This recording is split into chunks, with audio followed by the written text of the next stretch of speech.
Hello and welcome to Buckinghamshire New University and the Animation MA and also Animation Apprentice. My name is Alex Williams and I deliver the practical content for the MA in 3D animation for professionals. And this is a short video to talk about invoices. And the reason this is here is just because for most of our students and our recent graduates, if they do a freelance job and they're invoicing a client for the first time, that can be a slightly confusing process. And it's not uncommon for students to ask me, how do I write an invoice? So what does an invoice look like? So here's a little graphic that I pulled off the web, which basically tells you what needs to be in it. So at the top it says invoice. It's your company name. That can be just your name if you're a sole trader, just trading as yourself. And then you're going to have your address, very, very important to have an address. And then you're going to have an invoice number.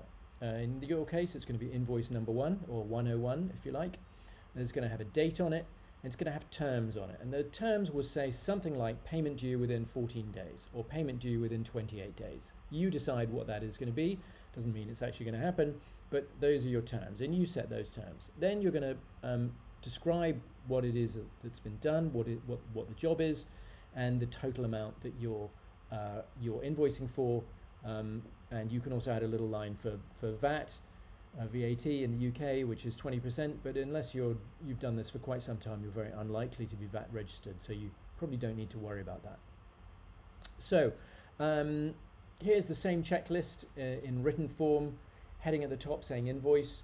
You might want your own brand. It's probably a good idea to have a little logo for your company. This can change at any time, but it makes it look more professional.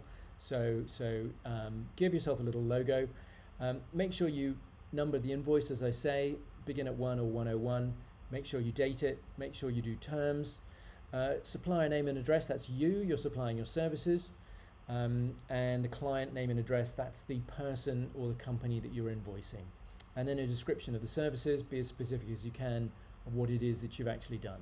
Amount owed is the amount you've been that's been agreed for the job.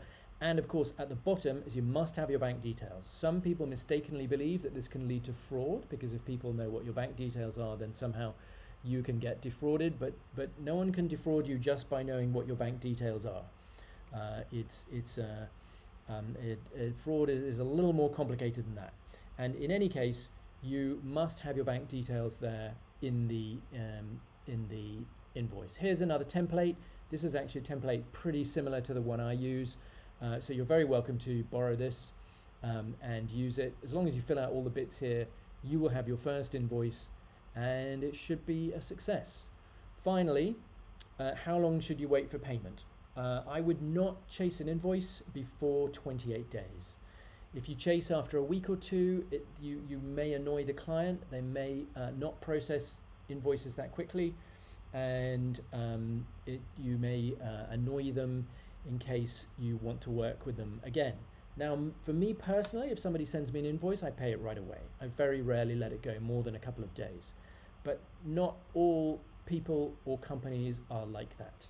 So I personally always wait 28 days before I start chasing for an invoice. So that's a brief summary to get you started, how to do your first invoice.